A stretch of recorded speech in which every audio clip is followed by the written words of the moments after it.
Естіліп тұр ма? Естіліп тұр. Abo жақсы естіліп тұрды. Қайырлы күн, құрметті әріптестер. Қош көрдік. Бүгінгі менің әдістемелік құралымның тақырыбы бастауыш сынып оқушыларының функционалдық сауаттылық қалыптастырудағы қазақ тілі сабағындағы мәтінмен жұмыс жүргізудің маңызы.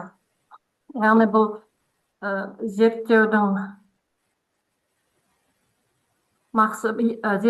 басты мақсаты мәтінмен жұмыстың сабақ процесіндегі маңыздылығын айқындап, оқушылардың білімді қолдану дағдысын арттыруда оң нәтиже көрсетерлік тиімді әдіс-тәсілдерді ұсынылады.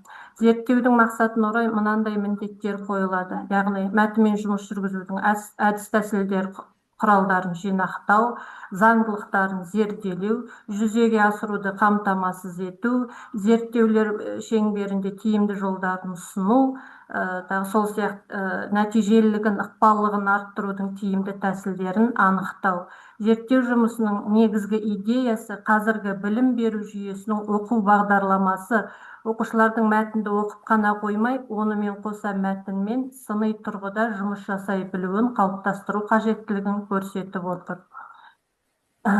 Бастауыш сынып оқушыларының функционалдық сауаттылығын қалыптастыруда қазақ тілі сабағындағы мәтінмен жұмыс жүргізудің маңыздылығы, яғни мынандай оқылым стратегияларын алдарыңызға ұсынып отырмын.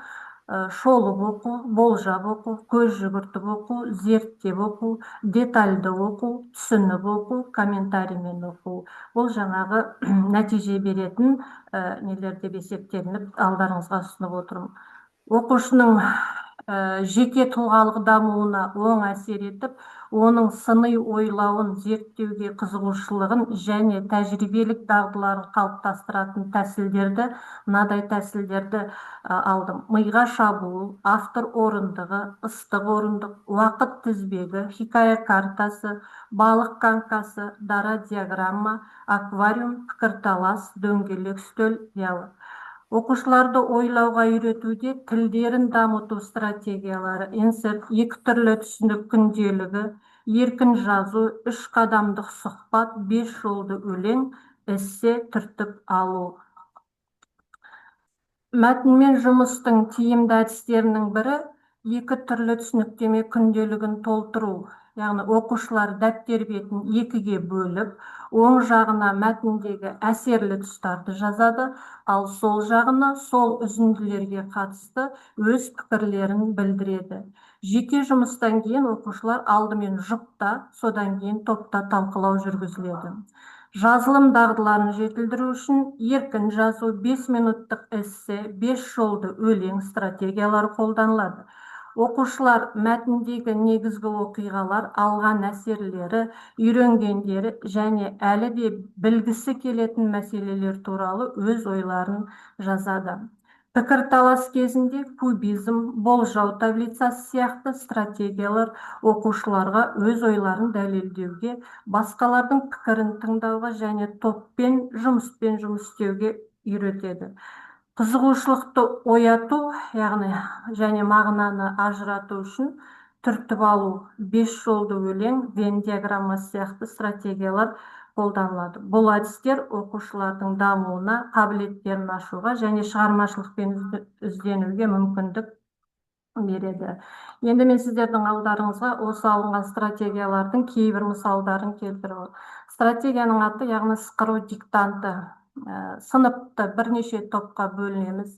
Жаңағы алынған мәтіндерді абзац бойынша жазып, тақтаға ілініп қояды. Жаңағы топқа бөлінгеннен топ басшысының біреуі барып, топтың ішінен мәтіннің абзацын оқиды. Сосын өзінің тобына келеді де, екінші оқушыға сыбырлап жеткізеді. Осылай сөйлемді, жаңағы немесе абзацты соңғы оқушыға шейін сыбырлап жеткізеді бір-біріне. Топтың соңғы мүшесі жаңағы оны алады да дәптерге естігені бойынша, яғни есте сақтаған дәптерге немесе параққа жазылады. Салыстыру және қолдану түрінде барлық топтар мәтінді жазып болғаннан кейін мәтіннің жаңағы толық түпнұсқасы экраннан көрсетіледі, яғни тақтадан. Әр топ өз нұсқасын түпнұсқамен салыстырып, айырмашылықтарын анықтайды. Яғни қорытынды бұл жерде қай топ сөйлемі түпнұсқаға ең жақын болғаны бағаланады және талданып мәтін бойынша сұрақтар қойылады. Одан кейінгі тағы бір жаңа стратегияның түрі POPS формуласы, яғни POPS формуласы әдісі. П, яғни пікіріңді білдір. О, оны дәлелге. П, пікіріңді өмірмен байланыстыр. С, қорытынды жаса. Яғни П, жаңа пікіріңді білдір дегенде менің ойымша деген сөздерді қосып өзінің ойын дәлелдейді. О, себебі. П, мен оны былай дәлелдей аламын деген жаңа өзінің несін қорытындылап айтады. Ең соңғысында жаңа қорытынды өзінің жаңағы үлгі аларлықтай тұлға бола алды ма, соны өз ойын айтады. Енді мына жерде тағы да зерттеп оқу әдісін алдарыңызға ұсынып отырмын. Бұл жерде мәтінді оқиды және негізгі ақпаратты анықта дейді. Сұрақтарға мынандай: оқиға қайда болды, қатысушы кейіпкерлер кімдер, ойынның аяқталмай қалу себебі неде деген, жаңағы аяқталмаған ойын деген мәтінді мысалға келтіріп отырмын. Сол жердегі осындай сұрақтарға жаңа бала жауап беру керек. Не үшін деген сұраққа жаңағы мәтіннен жауап іздеу. Неліктен? Егер сен осы оқиғаға аралассаң, не істер едің деген жаңағы сол оқыған мәтіні бойынша осындай сұрақтарға жауап ізделіну тапсырылады. Бұл жерде сұрақ, жаңағы сұрақ, сол сұраққа жауапты мәтіннен іздейді және сол берген жауабына дәлел келтіреді оқушы. Енді осы мәтінмен жұмыс,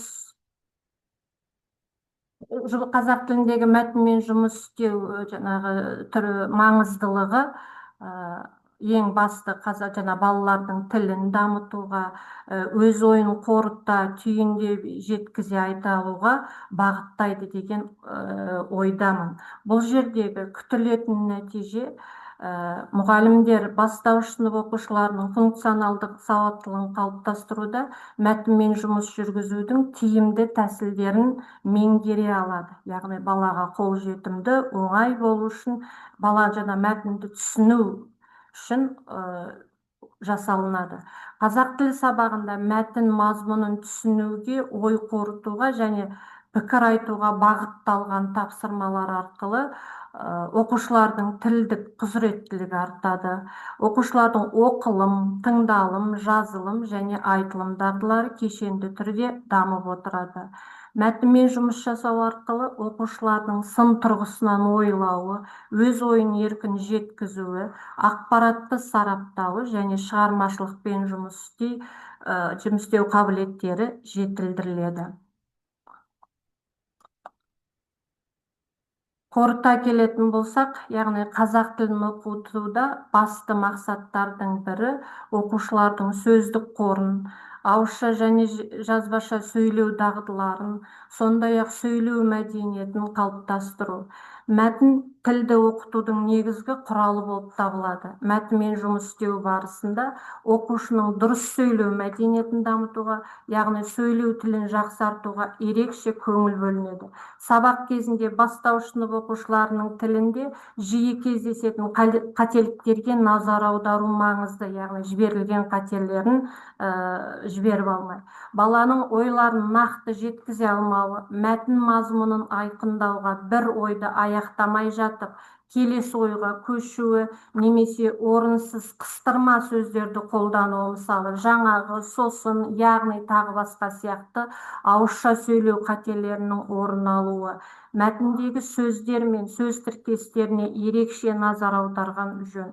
Оқулықтардағы мәтіндер оқушылардың білім деңгейіне сәйкес болуы тиіс. Яғни сол мәтін арқылы балалардың оқылым, жазылым, тыңдалым дағдыларын қалыптастыруда жаңағы жіберген қателіктерін балалардың соны жібермей алмай қатемен жұмыс істеу бұл жерде өте маңызды.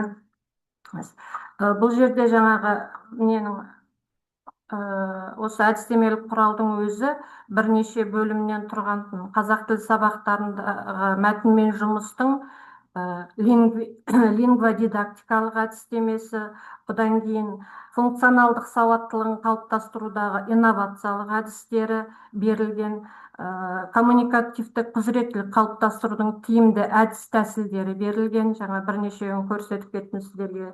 Содан кейін зерттеулер негізінде ұйымдастырулардың артықшылықтары осындай 4 бөлімнен құрастырылған әдістемелік құралды сіздердің алдарыңызға ұсынып отырмын. Енді өз жазған жаңа әдістемелік құралындағы әдіс тәсілдерді өз ойыммен жеткізе алдым деген ойдамын. Егер өздеріңізге алып қосарлары болса құба-құп, сіздерге көп рахмет тыңдағандарыңызға.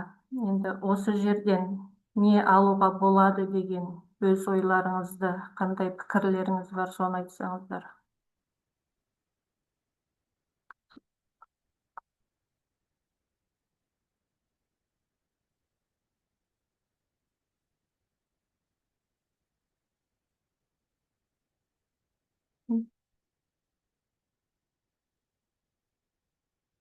Әріптестер, сұрақтарыңыз бар ма?